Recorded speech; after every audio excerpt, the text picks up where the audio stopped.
Première lecture du livre de Job, chapitre 42, versets 1 à 3, puis 5 à 6 et 12 à 17.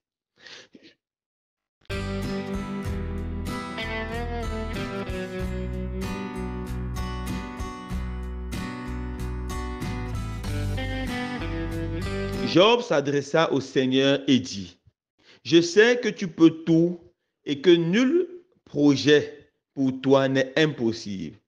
Quel est celui qui déforme tes plans sans rien y connaître? De fait, j'ai parlé sans les comprendre, de merveilles hors de ma portée, dont je ne savais rien.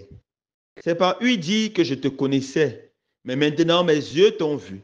C'est pourquoi je me retranche et me répands sur la poussière et sur la cendre. Le Seigneur bénit la nouvelle situation de Job plus encore que l'ancienne. Job posséda 14 000 moutons et 6 000 chameaux, 1000 paires de bœufs et 1000 ânesses. Il eut encore 7 fils et 3 filles. Il nomma la première colombe, la deuxième fleur du laurier et la troisième ombre du regard. On ne trouvait pas dans tout le pays des femmes aussi belles que les filles de Job. Leur père leur donna une part d'héritage avec leurs frères. Après cela, Job vécut encore 140 ans et il vit ses fils et les fils de ses fils, 4 générations. Et Job mourut âgé, rassasié de jours. Parole du Seigneur. Nous rendons grâce à Dieu.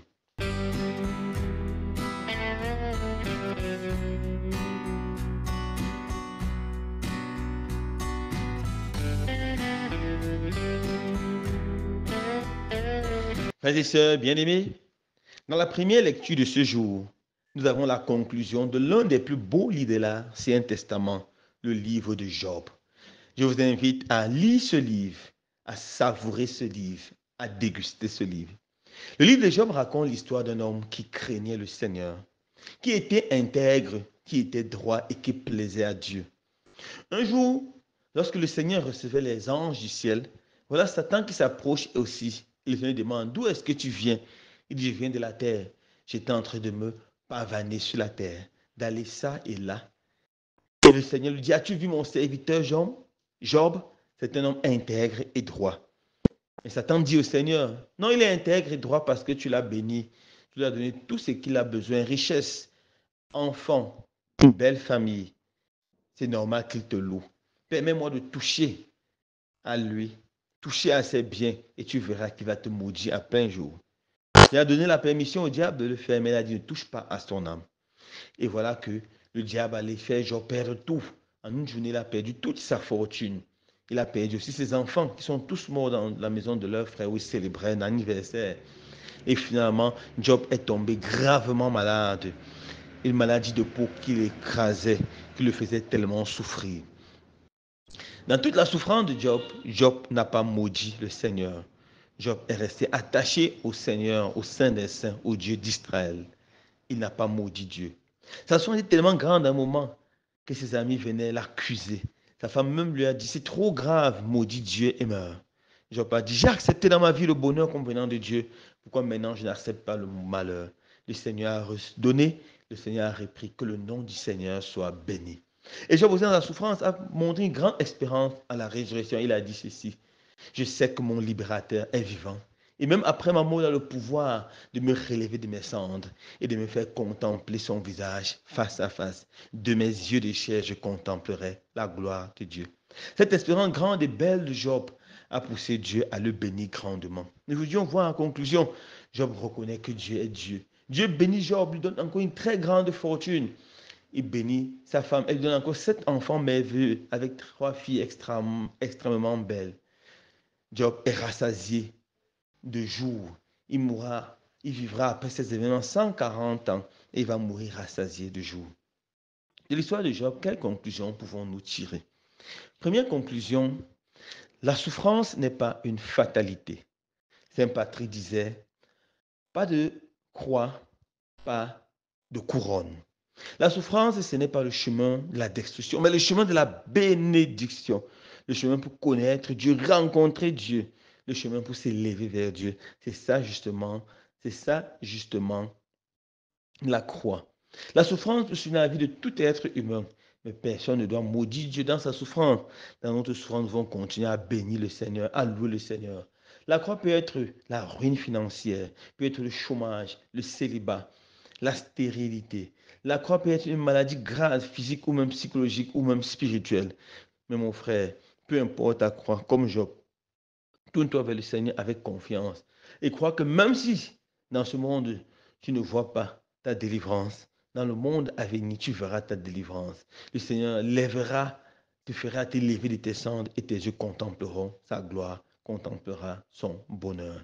Ne jamais maudire Dieu dans la souffrance, mais toujours se tourner vers Dieu avec grande confiance, avec abandon. Deuxième grande leçon que nous avons tirée, c'est l'espérance en la résurrection. Mon frère, ma soeur, peu importe la situation que tu traverses maintenant, et les yeux tournés vers le ciel, aie une grande espérance dans ton cœur et le Seigneur te bénira puissamment. Aujourd'hui, 5 octobre, la Sainte Église Notre Mère nous invite également à célébrer une grande sainte, Sainte Faustine Kowalska. Sainte Faustine est connue sous le nom de l'apôtre de la miséricorde divine, car elle est la première à qui Dieu a révélé ce grand mystère de la miséricorde divine. Elle est dans une famille très pauvre de 3 enfants. Elle était la troisième. Et dès son plus jeune âge, elle est tombée amoureuse de Jésus. Elle a dit, je me consacrer totalement et entièrement à Jésus. Jésus qui n'est que amour. Elle a voulu aller au couvent, elle était tellement pauvre qu'elle n'était pas capable de payer la dot. La dot, c'était la somme d'argent qu'on payait ou bien pour les fournitures qui étaient demandées avant d'entrer au couvent. Elle a travaillé comme ménagère, elle a pu avoir ses fournitures. Cet argent, elle a acheté les fournitures, elle est entrée au couvent. Une fois au couvent, elle a fait une expérience mystique forte. Jésus miséricordieux lui a apparu. Et avec une icône extraordinaire, l'icône de la miséricorde divine. Je vous invite tous à avoir cette icône chez vous. On voit Jésus là, miséricordieux, avec de son cœur jaillit les lumières de bénédiction.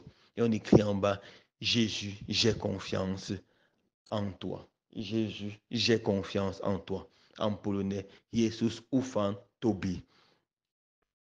C'est comme ça que Faustine a reçu de Dieu la mission de propager aux hommes son amour miséricordieux, crier aux hommes que Jésus les aime, faire confiance à Jésus, Jésus, avoir confiance, peu importe la situation de travail difficile, désespérante que nous faisons.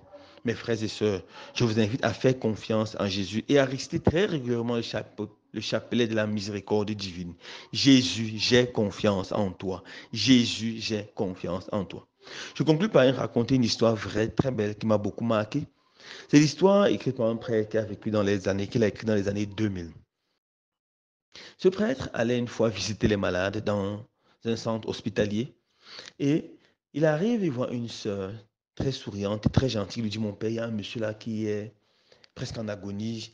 Il a vraiment besoin du Seigneur. Est-ce que vous pouvez aller lui parler de Dieu, éventuellement donner la communion et le confesser et donner la communion. Le prêtre dit avec plaisir. Et lorsqu'il entre, le monsieur le reconnaît bien sûr avec sa soutane. Le monsieur commence à crier, à hurler. Dégage ici, je ne veux pas voir de prêtre, je ne veux pas voir de prêtre. Le prêtre essaie de parler gentiment.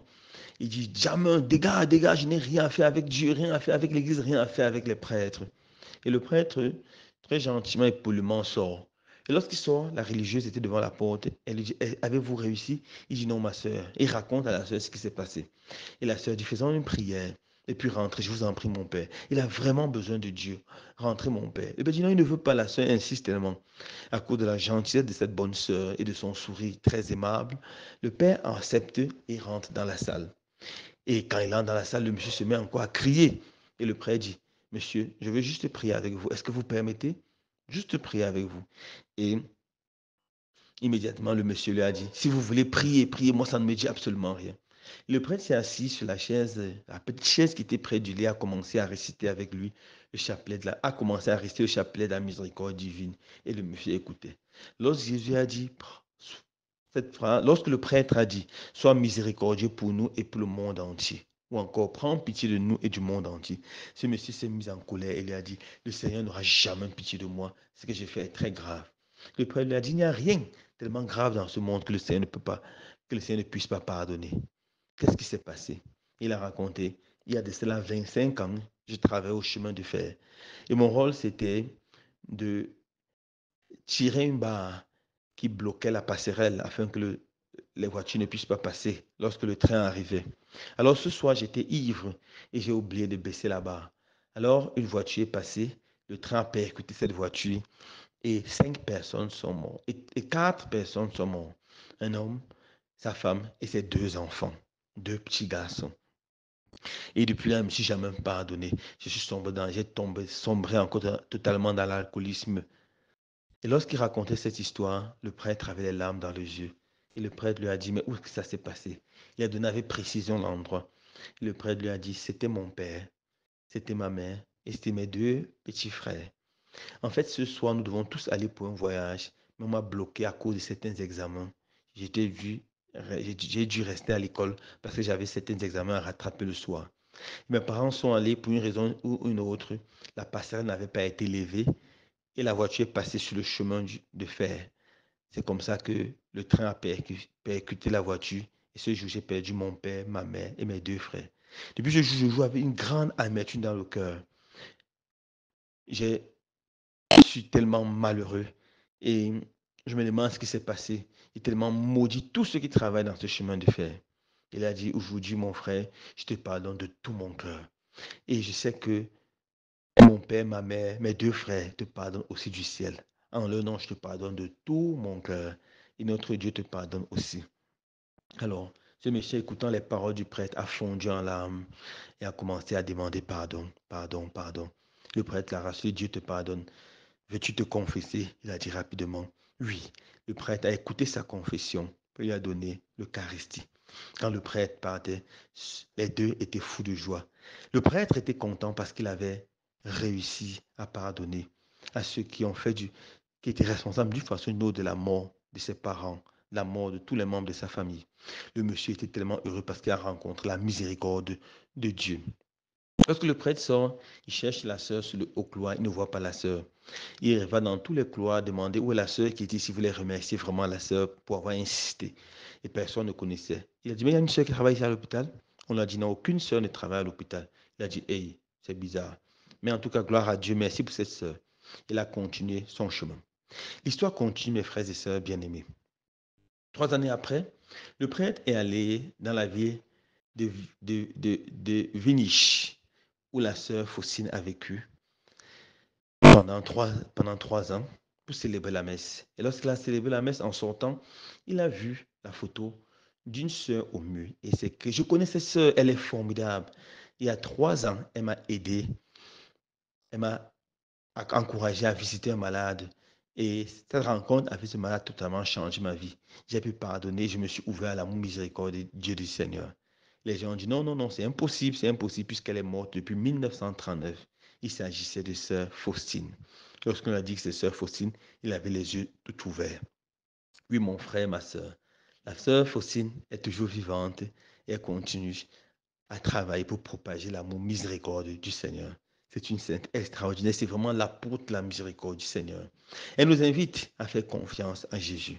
Jésus, j'ai confiance en toi. Elle nous invite à nous laisser toucher par l'amour miséricordieux du Seigneur et aussi à être miséricordieux pour les autres, ceux qui nous ont blessés et offensés. Demandons au Seigneur de nous donner la grâce de pouvoir, comme Job, ne jamais nous détacher de lui-même au cœur de la souffrance et de pouvoir être, à la suite de ces fossiles, des apôtres de la miséricorde divine. Loué soit Jésus-Christ.